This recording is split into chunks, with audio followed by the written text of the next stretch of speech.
DC Lahore Rafia Haider ने 23 खानदानों का चूल्हा ठंडा कर दिया है। और जाके हम लोगों को ये बताया जी आप लोगों ने गेट बंद कर दो, कोई बंदा ना अंदर आए ना अंदर से कोई बाहर जाए। हम लोगों ने बस यही दूर से देखा है कि साहब निकल रहे हैं, ठीक है। हम लोगों ने प्रोटोकॉल लगा दिए, बस यही हमारी गलती, हमने प्रोटोकॉल लगा के उनकी गाड़ी निकलवा दी है। उन्होंने कहा जी लो जी इनको फारिग करो। 12-13 साल से हम ड्यूटी कर रहे हैं, ये सारे लड़के पुराने हैं, नया लड़का कोई भी नहीं। टोटल कितने खानदानों को? सर टोटल 23 हैं, 23 में से 5-6 रख भी लिए इन्होंने, ठीक है। और हमारी जगह पर नए बंदे भी भर्ती कर रही। हम एक टाइम का खाना खाएं ना तो हम 30-35 हज़ार का भी खाना खा लेते हैं। हमसे अभी ये गरीब लोगों ने 30-35 हज़ार से महीने का अपना खानदान का चलाना है। डीसी लाहौर राफिया हैदर ने 23 खानदानों का चूल्हा ठंडा कर दिया है। यानी कि ये वो नौजवान खड़े हैं जिन्होंने 15-15, 16-16 साल नौकरी की। उसके बाद में क्या हुआ, एक बैलफ आता है और बैलफ अंदर आने के लिए उसके बाद झगड़ा करते हैं। लेकिन डीसी साहिबा ने ये कहा कि आप लोगों ने इनको अंदर क्यों आने दिया, अपनी अना में आकर इनकी नौकरी छीन ली, यानी कि इनके घर के चूल्हे ठंडे कर दिए। बाकी इनसे बात करेंगे, इन्हीं से जानेंगे क्या हुआ था। भाईजान जरा बताएं जरा। देखें भाईजान, तकरीबन 12:30-1 बजे का टाइम था। बाहर जो डीसी ऑफिस का मेन गेट है वहाँ पे रिक्शा यूनियन की स्ट्राइक हो रही थी। ठीक है। हम लड़के जो ड्यूटी करते हैं गेट पे 6 लड़के हमारे और 8 लड़के जो नए वाले, हम लोगों ने, मैंने खुद बजाते खुद डीसी मैडम के पीएसओ साहब है सैयद इकबाल शाह, ठीक है, उनको मैंने इतला दी है कि सर बाहर ये मसला बन गया, आप हमें बताएं क्या करना है। क्या करते हैं? उन्होंने नए लड़के साथ लिए हैं, ठीक है, एक पुलिस वाला साथ लिया है और जाके हम लोगों को ये बताया जी आप लोगों ने गेट बंद कर दो, कोई बंदा ना अंदर आए ना अंदर से कोई बाहर जाए। बैलफ आया था? बैलफ हमारी तरफ से नहीं आया। बैलफ देखे हम लोगों ने स्ट्राइक रोकी हुई है। ठीक है, स्ट्राइक रोकी। उसी टाइम पे पीछे से कहीं से वो बैलफ और मुतलका पुलिस आती है और एडीसीआर साहब के साथ जो गिरफ्तारी का मामला पेश आता है। और रोक तो नहीं सकते आप जी, एक तो पहली बात ये है कि हम कार्य सरकार में मुदाखलत करने का हमारे पास जवाज ही नहीं है, हम कर ही नहीं सकते क्योंकि हमारे पास कोई अथॉरिटी नहीं है, ठीक है। हमारे पास सिर्फ यही काम है जो हमें दिया गया गेट का तहफ़्फ़ुज़, ना कोई अंदर वेपन के साथ अंदर आए, ना कोई प्राइवेट गाड़ी वगैरह अंदर आ सके। इसके लिए इनको खड़ा किया जाता है कि कोई वेपन के साथ अंदर ना आए, दाखिल ना हो। तो फिर क्या हुआ? फिर क्या हुआ, पीछे से उसी टाइम जो है ना हम लोग उनके साथ कंपेल चल रही है स्ट्राइक वालों के साथ, ठीक है। और पीछे से जो गिरफ्तारी का मामला पेश आ रहा था वो एडीसीआर साहब के साथ बैलफ उनको लेकर जा रही थी। उन्हीं की गाड़ी, काले शीशे उनकी गाड़ी के, ड्राइवर भी उन्हीं का था, गनमैन भी उन्हीं का था।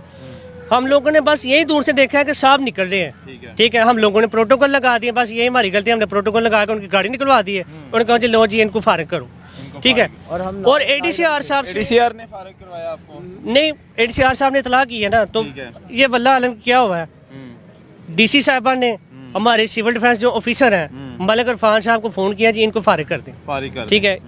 डीसी साहबा ने किया है, एडिशनल डिप्टी कमिश्नर फनाज साहब जो है उन्होंने किया है। एडीसीआर साहब के पास उमर मकबूल साहब हैं फाइनेंस, मैडम डीसी ने उनको ऑर्डर किया, उन्होंने आगे से क्या नाम है ना ये मामला किया। मलिक इरफान साहब हमारे सीडीओ हैं, उन्होंने हमें कहा कि आप फाड़ेंगे सब लोग। मेन वजह देखे, मेन वजह पॉइंट क्या था कि डीसी साहिबा का कि किस वजह से सर देखे मेन वजह ये है कि हमें गाड़ी बाहर क्यों जाने दी। देखे रेगुलर की तरह गाड़ी आ रही है, लड़कों ने सलूट मार के प्रोटोकॉल से गाड़ी, रिक्शा यूनियन के लोग एहतजाज करते वहाँ पर, उनको साइड पर करवा के उनको क्या नाम है गाड़ी हमें प्रोटोकॉल से निकलवा दी, ठीक है। ये जुर्म बना कि जो रूटीन हमें किसी ने बताया भी नहीं आपकी जो ड्यूटी है। हालांकि इकबाल शाह साहब को हमने लड़कों ने जाकर क्या मैंने भेजा इनको कि आप जाके इकबाल शाह को कही रिक्शा यूनियन के लड़के एहतजाज करने आए, वो अंदर आ रहे हैं।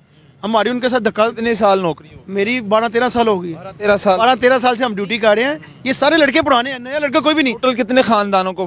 सर टोटल 23 हैं, 23 में से 5-6 रख भी लिए इन्होंने, ठीक है। और हमारी जगह पर नए बंदे भी भर्ती कर रही। ये उमर मकबूल साहब जो है ना FNP फाइनेंस, इन्होंने अपनी जाती अना का मसला बना लिया, जाती अना का मसला बना लिया।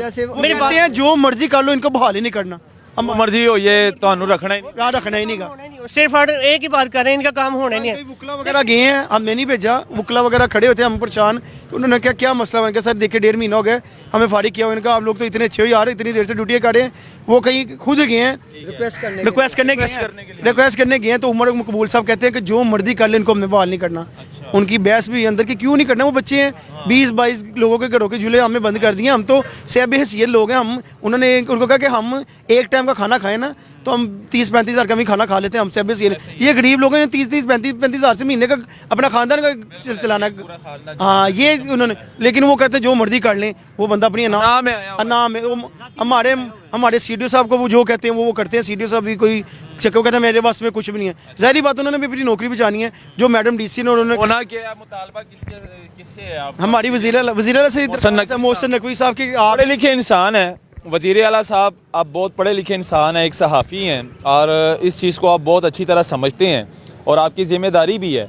अगर किसी के साथ ज़्यादती होती है, कोई गवर्नमेंट मुलाजम हो या प्राइवेट जो भी हो, आपने ज़िम्मेदारी ली है इस चीज़ की और आप पढ़े लिखे इंसान हैं। तो इनका जो मसला बना हुआ है इस टाइम और जो अना में आए हुए हैं, ज़ाती अना में आए हुए हैं, उनको देख के और इनकी नौकरी का मसला देख के इनको ना देखें। जो इनके पीछे घर वाले हैं, जो ख़ानदान है, उनको देखें। जो बच्चे बैठे हुए हैं उनको देखें कि वो कहाँ से खाएंगे। अब जाहिर सी बात है, इनके घर के चूल्हे ठंडे हो गए हैं, इनकी नौकरी चली गई हैं। तो अब ये नौकरी के लिए, अपना हक लेने के लिए हमारे पास आए हैं कि भाई हमारी आवाज़ बनो, कोई तो हमारी आवाज़ बने।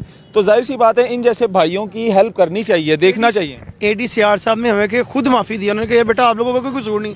उनको बताया ना, ब्रीफ किया कि सर हमारा कसूर क्या, सर हमें तो इलम ही नहीं था कि ये मामला तो इलम होता तो हम कुछ करते ना। इलम इस चीज़ का उन्होंने कहा यार बेटा उन्होंने मैडम DC को भी जाके कहा कि उमर मकबूल साहब को क्या, अब पता नहीं ज़ाती ना का मसला बना लिया, हमने किया क्या, हम ये चाहते हैं कि हमें बताएं हमने किया, जाहिर सी बात है हमारा कसूर क्या है, हमारा क्या किया। तो ये दिखाना बहुत ज़रूरी था। CM साहब आपको ये रिक्वेस्ट कर रहे हैं कि हमारे मामले को देखें, हमें वापस नौकरी पे रखा जाए, हमारी नौकरियाँ बहाल की जाए, क्योंकि हमारे साथ हमसे ज़्यादती कौन सी होगी जो हमें नौकरियों से निकाल दिया गया है। रोज़ाना की तरह, रूटीन की तरह हम जो है प्रोटोकॉल देते रहे और उस दिन भी हमने प्रोटोकॉल दिया तो हमारे साथ ये वाक़या पेश आया। तो इसको देखा जाए, आप भी नोटिस लें, इस मामले को देखें ताकि इनकी नौकरियाँ बहाल हो जाए। तो दिखाना बहुत ज़रूरी था। अल्लाह।